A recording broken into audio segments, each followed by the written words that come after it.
Hi friends, welcome to அன்புடன் we vlogs.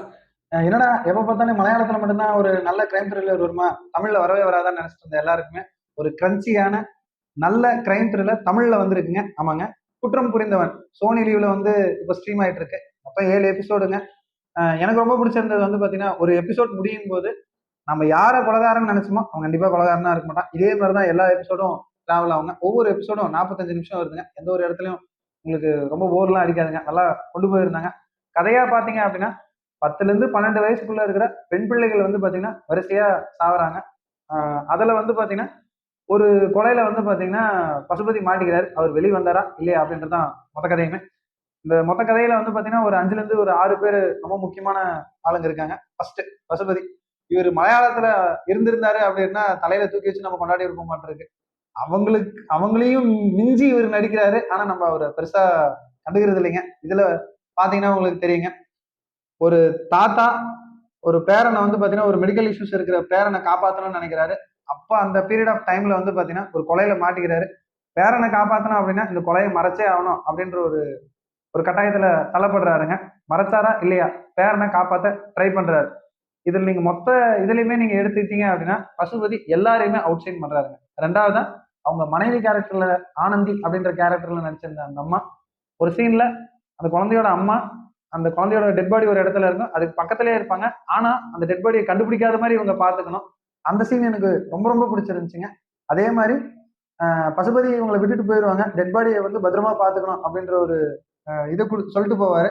அந்த இடத்துல இவங்க அந்த டெட் பாடியே பார்த்து பயப்படுற சீனா இருக்கட்டும் சரி, பதட்டப்படுவோம் இல்லைங்களா, அதே மாதிரி பதட்டப்படுறது ரொம்ப ரொம்ப ரொம்ப ரியலிஸ்டிக்கா இருந்துச்சு. கிளைமேக்ஸ்ல இவங்களை வச்சு வர்ற ஒரு ட்விஸ்ட் வந்து பாத்தீங்கன்னா நான் எதிர்பார்க்கவே இல்லை. அது எனக்கு ரொம்ப ரொம்ப பிடிச்சிருந்துச்சுங்க. மூணாவதா வந்து பாத்தீங்கன்னா விதார்த் போலீஸ்ல வந்து பாத்தீங்கன்னா போலீஸ் ஜீப் டிரைவரா வராருங்க. ஏன் இவரை இன்வெஸ்டிகேஷன் பண்ணவே விட மாட்டேன்றாங்க அப்படின்றதுக்கு ஒரு பேக் ஸ்டோரி இருந்துச்சு.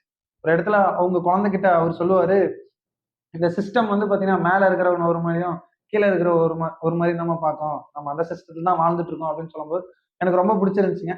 இவரு பசுபதி உண்மையான கொலகாரம் இல்ல, மாட்டிக்கிட்டாருன்னா இவர் வெளியே விட மாட்டாங்கன்றது இவர் அவருக்கு சொல்றாரு.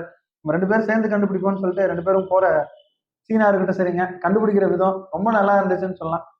நாலாவதா வந்து பாத்தீங்கன்னா எஸ்தர் அப்படின்ற கேரக்டர்ல வர இந்த குழந்தையோட அம்மாங்க. இவங்கள வச்சுதான் வந்து பாத்தீங்கன்னா ஒரு ஃபிஃப்த் எபிசோட்ல வந்து பாத்தீங்கன்னா ஒரு பெரிய ட்விஸ்டே வருங்க. இவங்களும் கொடுத்த ரோல நல்லா பண்ணியிருந்தாங்க.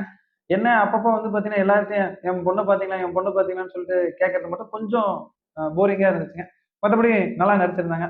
லாஸ்டா வந்து பாத்தீங்கன்னா அந்த ஊருக்கு வர்ற அந்த டீச்சர் கேரக்டர், அந்த டீச்சரால ஒரு ட்விஸ்ட் வருதுங்க. ஒரு 4வது 5வது இதுல வந்து பாத்தீங்கன்னா பசுபதியும் அவரும் வண்டியில போயிட்டு இருப்பாங்க. அப்போ ஒரு வாட்சை வச்சு ஒரு சீன் காட்டியிருந்தாங்க. அது எனக்கு ரொம்ப ரொம்ப பிடிச்சிருந்துச்சுங்க. கடைசியில இவரும் குற்றவாளி இல்ல, அப்ப யார் தாண்டா குற்றவாளின்ற மாதிரி நமக்கே தோணிடுது. லாஸ்ட் 7th எபிசோட்ல ஒரு 20 நிமிஷம் இருக்கும்போது இவன் தாண்டா குற்றவாளி அப்படின்னு காட்டுறாங்க. அப்ப நமக்கே அவன் மேல கோவம் வருதுங்க. இவ்வளவு கேவலமானவனடா நீ அப்படின்னு சொல்லிட்டு நமக்கு கோவம் வருதுங்க. அது இந்த மொத்த வெப் சீரிஸோட ஒரு பெரிய பிளஸ்ஸா நான் பாக்குறேன்.